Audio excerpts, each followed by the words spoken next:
boy. Whoa, oh.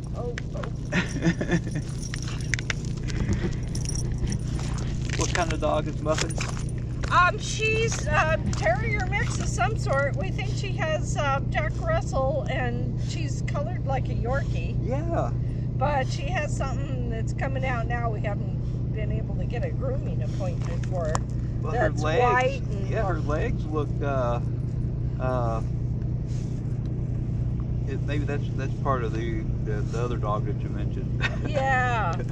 I think she has some poodle or Bichon in her. Yeah, he's got Bichon and Shih Tzu. Yeah, you look like a Shih Tzu, So you don't call it Shishon. Yeah. Boy, it's We had a friend with a Shih Tzu, and her name was Mitsu. Mitsu the Shih Tzu. Nice to meet you. Nice to meet you. I'm sure I'll see you around. Yes.